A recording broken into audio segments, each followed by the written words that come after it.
Well, Sundown Donnie is at it again. Ever since he obliterated the east wing of the White House to make way for his grand ballroom, Trumpty Dumpty has been rather quiet about it.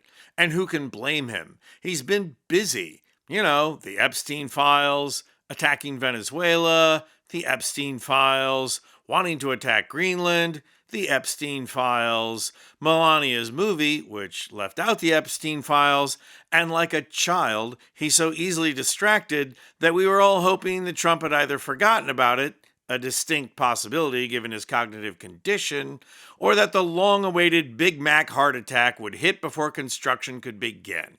Well, now, like Frankenstein's monster, Trump's ballroom plans have started walking. And they're about as ugly as Frankenstein's monster as well. I'm going to show Trump's new plans, both for skirting the law and for his ugly addition, so hit that subscribe button so we can continue to bring you the kind of media content and analysis that corporate media considers too much of a horror movie to show you. It's a well-established fact that if he's talking, he's lying. Just ask the East Wing of the White House. It won't interfere with the current building. It'll be near it, but not touching it, and pays total respect to the existing building, which I'm the biggest fan of. It's my favorite place. I love it.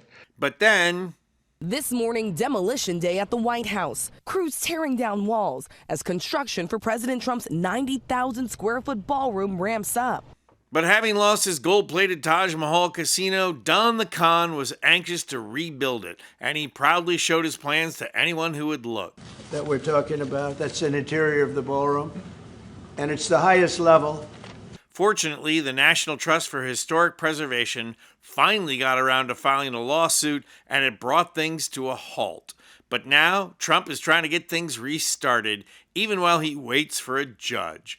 And no surprise from the man whose reaction to the Twin Towers falling is, I have the biggest building in New York now. Trump's new plans are somewhere in between an abomination and the first attempt to make architecture cross over into the field of stand-up comedy.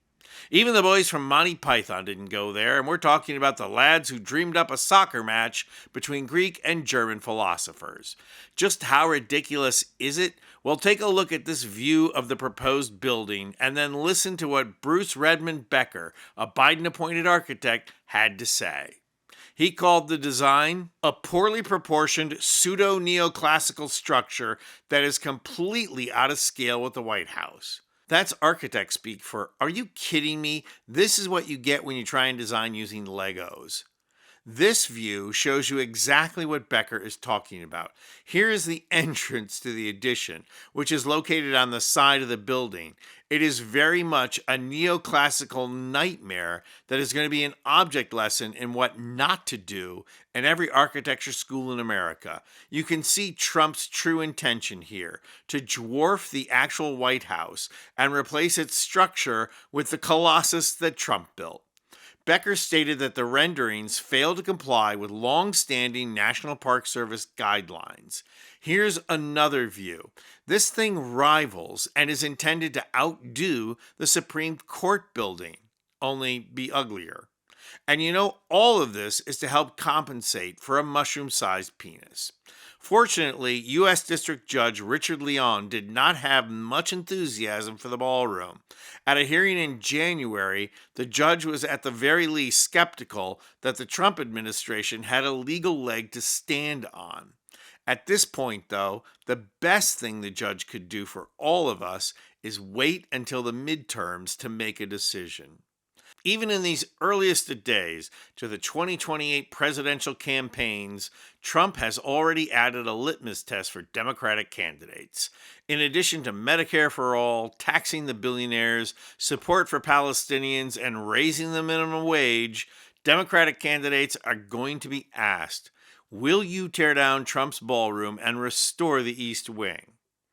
And not to worry about cost. Candidates can just promise that Mexico will pay for it.